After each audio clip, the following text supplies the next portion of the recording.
Hello and welcome to the Cash News Podcast, your go-to source for informative conversations about all things cash and currency.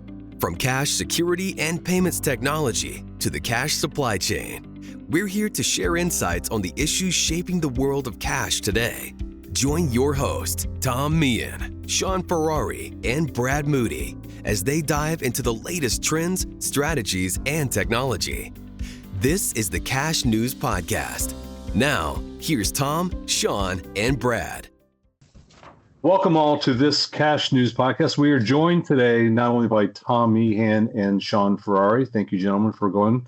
But we also with our esteemed guest, Jeff Tines. Jeff, I want to let you have your day in the shine and go ahead and explain what you do and who you are. Sure. Thank you. Well, I tend to admit that I'm a lawyer, but I readily follow that up with I haven't practiced law since 1989, so forgive me. But I have had my consulting firm, JTI, since 1999. And the focus over these 27 years now has primarily been international business strategy with some stints running companies in Europe, as well as helping a lot of the European companies enter into or grow in the US market. I was surprisingly invited about a year and a half ago to moderate a brainstorming session down in Dallas around the future of cash. And I think that invitation came primarily because of this middle stint in my career where I was with an institute called the Aspen Institute, and kind of a modus operandi of that institute is, while it's focused on policy issues, it tries to find solutions that are somewhat more effective than the least common denominator, put it that way. And so down I went to Dallas, and there was a group of about 6 or 7 executives from different companies in this cash ecosystem who were attending a conference unrelated to this brainstorming session. But because they all happened to be there, I was invited to facilitate this discussion about the future of cash. And the takeaways from that were, this industry is a disaggregated industry. It's a somewhat atomized industry, comprised of relatively smaller companies compared to these big, gorillas in the digital space, the credit card companies, the payment apps. And they hadn't really achieved kind of the ability to speak with one voice, and consequently, we're not really a part of the public narrative when it came to the future of their businesses, which is the future of cash as a payment option. So that was one takeaway, is how do we collectively raise visibility around all the myriad of reasons why cash shouldn't go away and isn't going to go away, because no one else is doing that for them. And now I can say for us. And the other thing was, there was legislation that had been sitting around in the halls of Congress for about 5 or 6 years, reintroduced in every 2-year congressional session on a bipartisan basis by Republicans and Democrats who cared about the future of cash. But interestingly enough, in Washington, D.C., it was being reintroduced by politicians without real strong support from the industry that would most benefit from it, which is the cash industry. So they decided we needed to put together a more formidable lobbying effort to support these politicians who care about the future of cash. So that's what we've now been doing. We completed our first year in 2025. In that brainstorming session, there was a very clear preference to not become an association. No disrespect to associations. They serve great purposes across a variety of issues, but they really wanted to be laser focused on the future of cash, treat it like, a consulting initiative, and not be diverted by other issues that are really important but peripheral to cash, like, the ATM, has its own trade association, and the armored car providers have their associations, and there are many other associations doing great things, and they touch on cash, but cash and the arguments for cash kind of gets diluted in that symphony. So we're a rifle shot approach. When I go on the Hill, as I do every week, I talk only about the Payment Choice Act. That is this act that's in both the House and the Senate.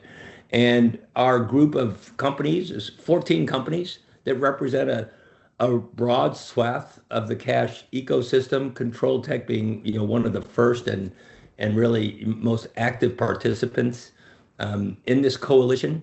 We decided to name this initiative the Payment Choice Coalition because it tracks to the Payment Choice Act. It makes it very clear that this is what we're about. And this coalition has 14 companies, from cash transit companies to ATM providers to a broad array of critical service providers that together make up this cash infrastructure. So we've been at it now for a year. We've learned a lot. I'll stop here. I'm sure we'll be able to touch on a lot of elements of what we've learned and what we plan to do in 2026, but I'll turn it back to you, Brad. Yeah, no, that's great. No, that belongs on a postcard, because it's exactly what you're doing. It's that mission of delivering that, and we appreciate it, being members. And I will say that the constituents of the group that we've been kind of privileged to be a part of, it's significant partners that are in this with what's going on, and to understand that the cash ecosystem, as you kind of defined it, is extremely important because it's relevant. And as you said, it's this bipartisan. So the goal of this is, when you look at, just, so what does all this mean? I kind of think, to summarize, is so that everybody has the ability to spend cash where it's reasonable, right? So someone that wants to purchase something has the ability to spend a note and be able to walk into a store and spend cash.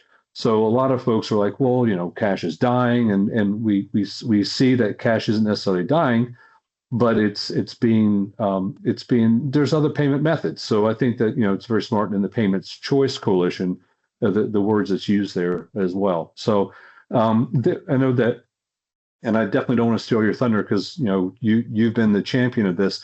If you could explain how we got the data to support what we need and what we have, that would be fantastic for everybody to hear. Love to talk about the data, because one of our earliest discoveries, Brad, in really late 2024, when we were just getting ready to launch this first year, was that there was a lack of reliable data.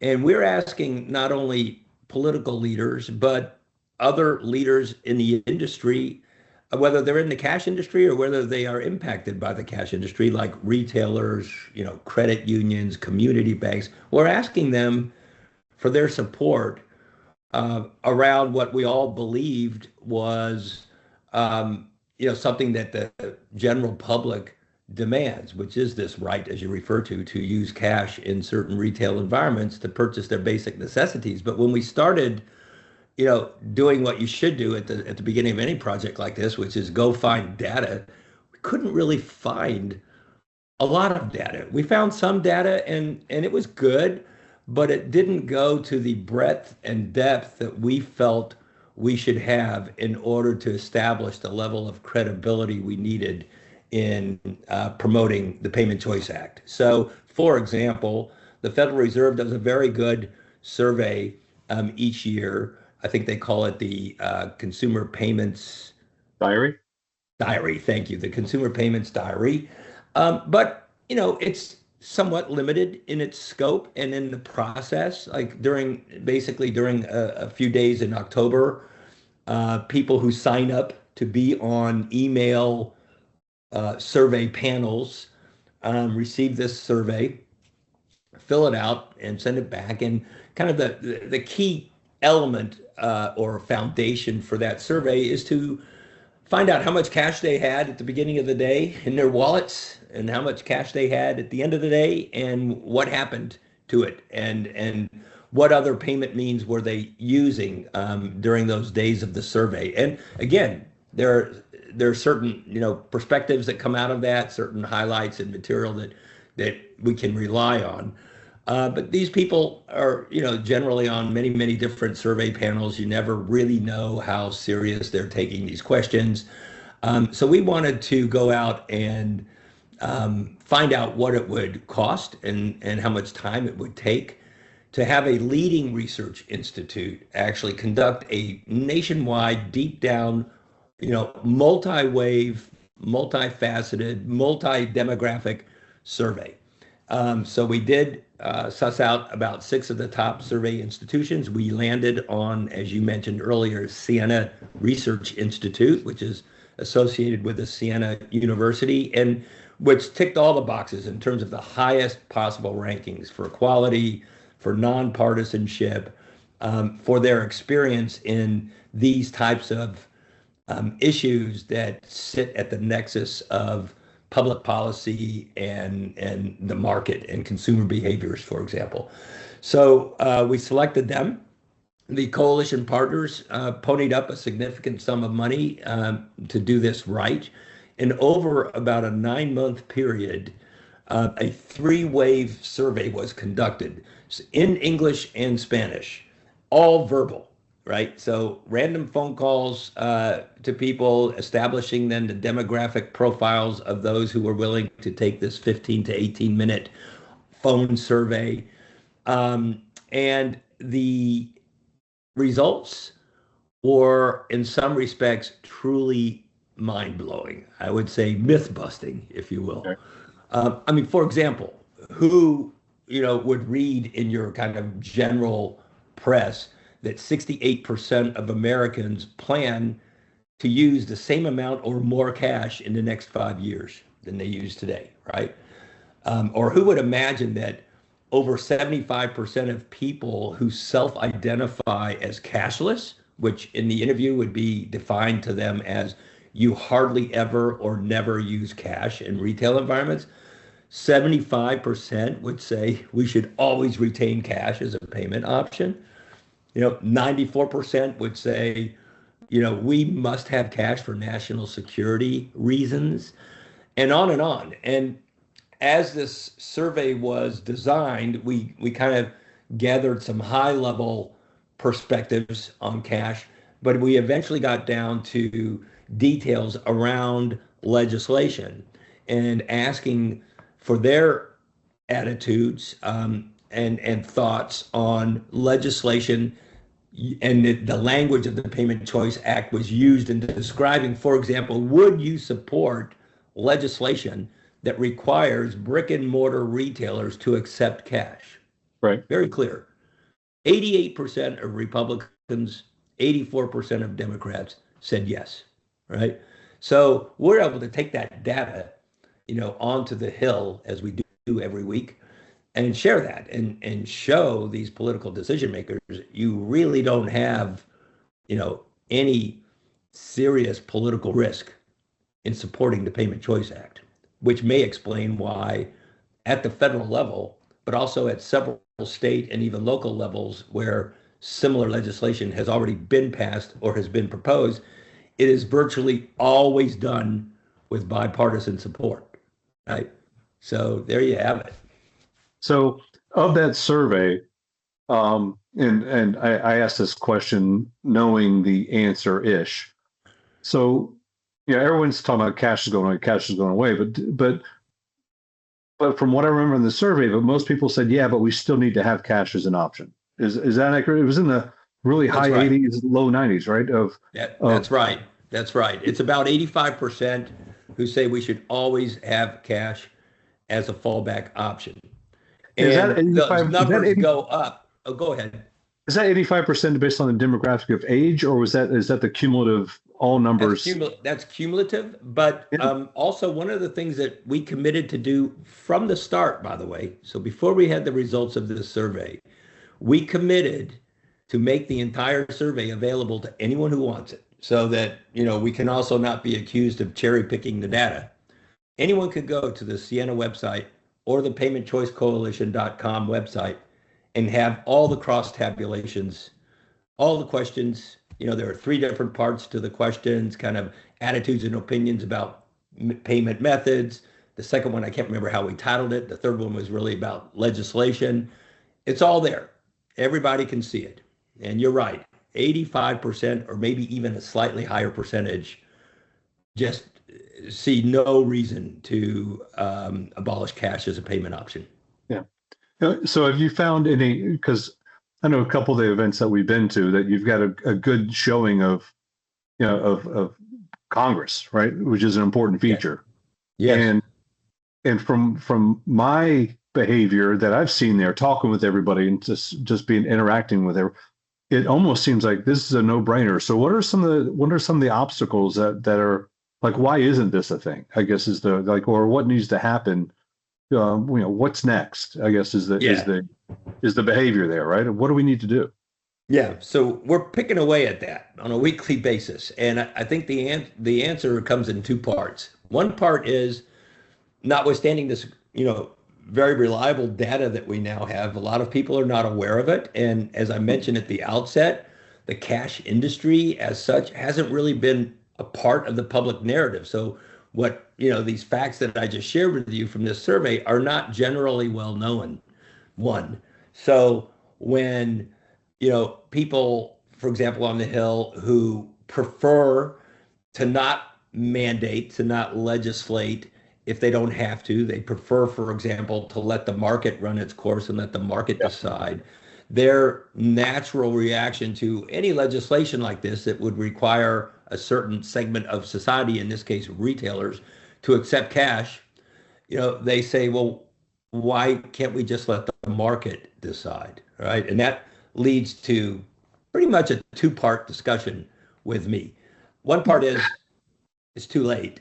The train left the station. 12 states, in the absence of federal legislation, have already passed their own versions of Payment Choice Act that vary wildly from each other. So it's creating a compliance nightmare out there.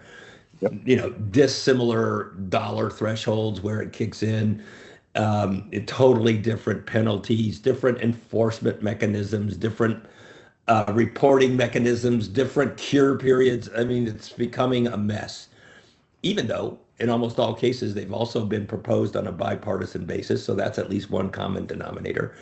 The other is, this unfounded, I think, and I'll tell you why I say I think in a second, this unfounded fear that in general, requiring retailers to continue to accept cash will be very costly and dangerous for them. All right. Yeah. And the reason I said, I kind of couched that or mollified that a little bit is I believe that just as our Stana survey of consumers busted a lot of myths, if we can go out and survey retailers, there too we might find that there's a lot of myths that have not been founded in fact, right? And so we're trying now to, as Tom knows, because he was with me recently in a meeting with the National Retail Federation, but not just them, with other associations working with retailers, we are inviting them or trying to convince them to survey their members, agree on the questions up front, share the answers transparently, just like we do with the consumer survey that we now have. And let's just find out, because my assumption as a somewhat neophyte to your space where you're all the experts, but my assumption is that with the advance of technology over the last 5 to 10 years, many retailers may be unaware of the improvements that have been made to handling cash, to having cash on site, to storing cash in smart safes. And so I think it would behoove both the retailer community and us to go and just get that data from them. Right. And that's good. And I think, and not to paraphrase, but I think when we look at the opportunity cost of not providing cash as a payment option is a big deal for retailers. So, if you go to buy, at a QSR or a quick service restaurant, fast food, and they don't accept cash, but I'm part of one of the unbanked, right, which is actually a very large constituency of the public, I'm going to lose that sale. I think Spain learned that, really quickly, right? Yeah. So, and I appreciate that there's a difference in opinion, and there's a difference of everyone likes to say, oh, cash is going to, it's going to attract a criminal, element of some type of robbery and there's really no data to support that. I think with such as when Sweetgreens, started, they were totally cashless and very proud of it. Well, they quickly reverted out of that to be able to accept cash because they were losing, and there was no heightened crime element. It's not that type of not that type of issue. Yeah. Well, And I on wanted that point, Brad, if I may, of course. I mean, we're all sitting at home looking out our windows at a lot of snow, right? And you can read on the front page of most newspapers about the outages in 18 plus states right now. It would be very interesting if we had the capacity to go into those states like in 2 or 3 days and talk to retailers about the impact of this on their sales. Because anyone who wants to walk in those stores and pay with a credit card or a payment app is not going to be able to pay. Not going to happen, right? It'd be interesting to hear from our ATM members what kind of surge on their ATMs has taken place in the last couple of days, because the only thing that works is cash. Well, it's funny coming from the banking world that hurricanes are easy because they're fairly predictable, right? But when you look at an outage like this, the snowstorm was coming, and we didn't know we were going to get 18 inches of snow. We knew we were going to get a lot. Luckily, we weren't impacted. But the retailers that are open, especially the local retailers, need to be open. They need to have that consumer that come in there to purchase. And I remember the days of, storms or something would come in, and you talked about national security, but what happens when the grid goes down? And it does happen. It happens more frequently than people realize. That now you go there to buy your typical Starbucks coffee in the morning, and you're unable to do that.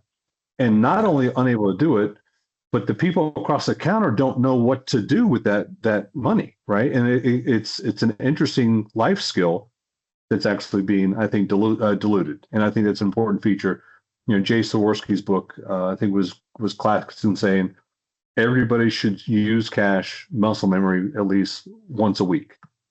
I think I'm pretty sure it was a week, maybe a month. But to be able to muscle memory, right? Yeah, once a week. That's right. So Tom, I'm going to pull actually Tom another reason for that, if I may, another reason that we want to just encourage cash usage, irrespective of all the privacy reasons and the inclusion reasons that you just talked about with 25 million U.S. households unbanked or underbanked, and all those other really good reasons, which truly span the entire political spectrum. Another reason that's hitting home on both sides of the political aisle here, and which, if you go back and look at the discussion in the House Financial Services Committee in 2022, which is available by video, where the Payment Choice Act actually did pass out of the House back then, but died in the Senate because it was just never made it to the light of day at the end of the congressional session. But if you look at that entire 1 hour discussion, you will not hear any mention of the importance of cash for national security purposes. Today, everybody gets it with all the intentional physical and cyber attacks on electrical grids, on communications grids. You see Sweden looking southeast at Ukraine and then passing a law that essentially requires retailers to accept cash. So the reason is, if you allow this move towards digitalization to go so far, then you take the oxygen out of the air of your cash infrastructure, which, again, a lot of people don't realize, including our political leaders, because they have no reason to really think it through like this. But they don't realize that other than the Fed deciding how much money to print and when to release it into our economy, everything else is done by the private sector. And if there's not cash, the private sector doesn't survive. So by having something as simple as a Payment Choice Act, which just kind of keeps the oxygen going at that level, really has a longer term impact on our national security, so that when the grid goes down, we don't have pandemonia and, God forbid, violence with people trying to get what they desperately need. Yeah, I think continuity is the big part, right? If whatever the limits that, if each state and then state will then break down to local jurisdictions, they will all come up with their own guidelines and rules. And then it's like, all right, so what is it where I'm standing now? And if I'm traveling and I've got cash, but they don't accept cash, I'm like, well, wait a minute, then how do I get fuel for my car? The little things like that become an impact, I think, are an important trigger. I'm going to pull Mr. Meehan on the. You had an experience recently, a while ago, actually, at Starbucks, and Just kind of, I would just describe the pandemonium that went on in that store. It'd be interesting. Yeah. I mean, so Shaun and I, for years, even before Brad was on the podcast, has always talk about, everybody talks pretty funny about cash. When we made this podcast during COVID, people are like, well, why did you name it the Cash News? Cash is dead, this and that. And then almost everything we said, not that we're, Nostradamus and we could predict the future. It was just kind of happened incongruently. And so the Starbucks example is such a silly example, but I was actually out visiting some of our customers just post-COVID, and I was in Sacramento, California, and you would think that there was going to be a riot at a Starbucks because the system went down and they could not take cash. And there's about 18 people online. And as I was sitting in line, I wish I had the wherewithal to record it with my cell phone, but everybody was so they were like yelling and screaming because they couldn't get their coffee.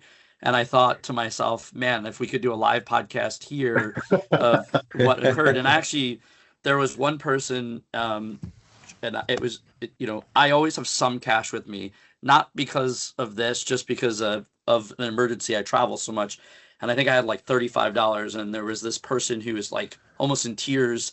I got to bring this back to there's a board meeting, my boss, and I bought it for them. And they were like, I got to Venmo you. I got to get it back to you. But as that's just one simple example. My favorite example is when I was in Chicago O'Hare and I landed when AT&T was down, and there were very educated, very intelligent folks that were sitting in the plane next to me that did not know what to do. They had their cell phone and they said, I can't order an Uber. I don't have any cash with me. I don't carry a debit card. Everything's on this phone. And, easy for us to say it, but those are real life examples. And then we're in a storm. I think all of us here probably got more than 10 inches of snow. And let me just tell you, people don't plan. My neighbors were all, out there trying to pay people to shovel. And guess what? The guy who drives down the street he wants cash. And it sounds crazy. But as I'm looking outside, you could literally see a perfect example of, hey, we're in this scenario. And Jeff, you and I are both on hotspots right now, right? It sounds crazy. I have 2 hotspots because of my job, and I always need to stay connected. But there are people in 2026 that literally don't know what to do. They're staring at each other. And that's not to naysay. It's just we've created that environment. So I always say the risk element is something that people recognize as soon as there is a problem. And I think maybe Shaun has a better recollection. We were doing a presentation a few years ago, and people were asking us, how much money should I keep at home afterwards? And I'm thinking to myself, well, I guess it depends like what you're thinking. Like one person came up was like, should I keep $3,000 to $5,000? I'm like, sure, if you think you need that. I'm like, this is more about like what happens when everything goes off. And unfortunately or fortunately, and I write about this all the time, you had an AWS outage, you had an Azure outage, you had an AT&T outage, you had a Verizon outage, you had a Cloudflare outage, all in 6 months that literally crippled the internet and crippled communication. When there's this paper that's green that would solve 75% of some of the challenges that happened. So I think we forget the national security risk. We forget just the day-to-day risk until there's an event. And I'm not a betting man, but I'm going to bet you the next few weeks people will have cash around because of the snow going like, I don't want to be stuck again. But how do we tell people that the Payments Choice Act for us, and we're not naive to that we're all in the cash business, isn't really necessarily about that, because at Control Tech, half of our business is technology focused. This is really about doing the right thing and letting people know and educating people that this even exists, because I completely am sympathetic. I was a retailer for 22 years I want to make decisions, but it's way more important that your customer has decisions 100% of the time. There's no quicker way to lose a customer than to frustrate them when they're trying to pay you. Yeah. Well, your Starbucks experience was echoed in an article that just ran last week in a Washington, D.C. daily publication called The Hill, which is in every single political office in all 3 branches of government. It's read by all the lobbyists and lawyers, and it has a very, very wide online distribution. And the opinion piece was written by one of the co-leads of the Payment Choice Act, Congressman Donald Norcross. And he describes in there his frustration of going down into the bowels of his congressional office building to buy an ice cream and being told that he couldn't pay with US dollars, you know. So it's reaching bizarre proportions. I drove about 2 miles from where I'm sitting here to bring some friends to the beautiful Great Falls National Park, which is run by the U.S. National Park Services. And okay, wink, wink, I kind of knew that I was going to encounter this, but I still wanted to experience it myself because I have a lifelong pass. But I drove up where you're supposed to pay $10 to enter the park, and I held out my $10 bill and was told they don't accept cash. And I really wanted to find out, well, then what next? I'm a U.S. citizen. I'd like to visit a park that I helped pay for as a taxpayer. And I was told that about 5 miles away was a place, I can't remember if it was like a 7-Eleven or whatever, where they had one of these like reverse ATMs and I could get a debit card and come back and hand the debit card to them. So to enter my own national park, I had to go through that inconvenience, you know, and so you have people, it's a good example, though, of where virtually wherever you sit politically, you can find a home with the Payment Choice Act in terms of a rationale you support. You have people on the libertarian side, like Warren Davidson, who is so enthusiastic about the Payment Choice Act and always has been, just because it should be his right to choose. He used a term that I now use all the time. Cash is the only permissionless transaction. He should decide when and when not to share his personal data. And then, you know, as Brad had suggested, with the tens of millions of households unbanked in the United States, you have Congresswoman Garcia from Houston, where 70% of her Latino voters are unbanked. So what we're experiencing as an inconvenience during the snowstorm, they experience every day. They have to use cash. So we just need to continue to put the soft pressure on through an information campaign that we're engaged in to get more and more of the politicians comfortable with the idea of supporting this act, which really is about just bringing equity into and retaining equity in the payment structure. Yeah, and I tell you, we appreciate the dialogue for sure, because as you alluded to before, that the Fed did the diary, and it was it was informative, right? And it was always some type of surprise in there that, hey, cash is still being used, and debit cards are still the primary use of transactions, but cash was always present, right? And maybe it goes down a point, maybe 2 points over the course of 3 or 4 years. However, it's still there, so it's still valid. And I think I appreciate the Siena survey and the effort that went through it as well, because it did highlight a lot of ideas that are out there to support the constituencies to be able to have that choice, to be able to provide it as course data to say, hey, this is an educated plan, that really this should be a bipartisan relationship to get it passed. And I just appreciate all your work with it. Absolutely, Brad. And institutions like Shaun's, currency research, these are all so critical to, tell this story.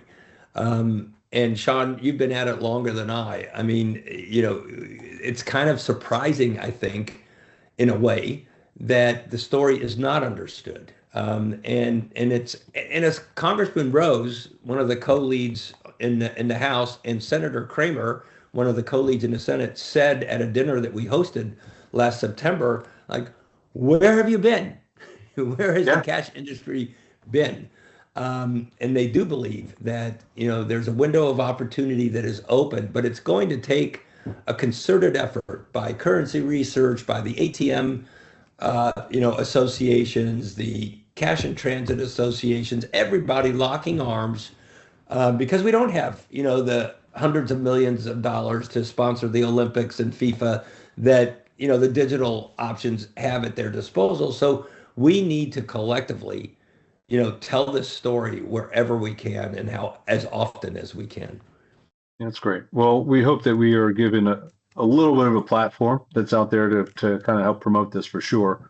I think you've got the three other people on this that obviously truly support the initiative. And I appreciate your time. Is there anything else that you want to bring up to Shaun or Tom or Jeff or anybody? Anything else that's No, I'll just chip in. I mean, you guys covered it all. I think, you're right. I mean, there's so much that goes on in this space, in the payment space in general, and I think it hasn't been until fairly recently that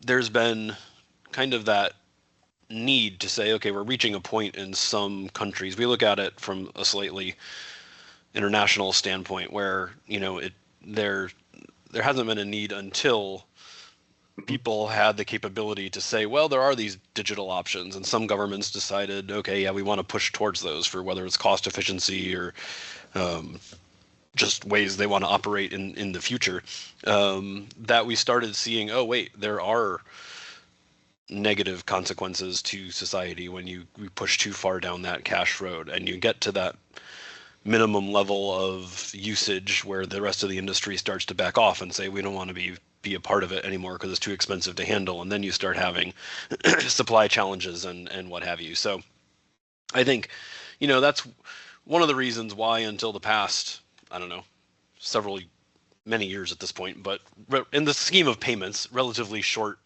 time ago, that it became, needed to start to say, no, wait, let's not just walk into this sleepwalk into this cashless world. Let's make sure we do whatever transition occurs, we do it in a thoughtful way, and making sure that the public still does have a choice. Because I think, as you guys have covered, as it stands now, there is not a cash replacement that is out there that can work without power, that can work without internet, that can work for everybody, regardless of their availability to access credit in the banking system and all that sort of stuff. There's just not something out there that does that. And there's really very little that's even being talked about that can do that. So I think, globally, we've seen kind of a pullback from this cashless world, this cashless environment. And we actually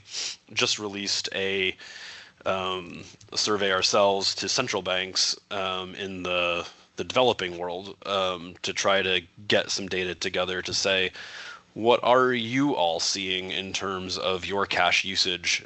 Because the feedback that we had was, it's great you put all these conferences together, and you always hear from the developed countries saying, hey, let's not let cash dip too far. Let's make sure that the infrastructure is there to support it, where a lot of the developing world is seeing no dip whatsoever. They're like, we don't know what you all are talking about. We are, cash in our environment is growing fast. We need new vaults. We need new equipment. We need new support. There's not enough capacity by the printers of notes because they are reducing their footprint a little bit based on what's happening in the developing countries. There's not enough production capacity to get notes produced as fast as we need it. So right. There's different environments that are out there in different areas of the world that need to be considered too, from the global standpoint of this. So it's an interesting world for sure. Mm-hmm. Maybe one last thing I'll share with you is one thing we started to do last year was, just as the cash industry was kind of disaggregated and would meet under the auspices of their various market segments and associations, so too we found were the kind of people who were writing about cash as a payment option, the Jay Zagorskis of the world, the Bill Maurer out at UCI, Barbara Brandel in Frankfurt, and others.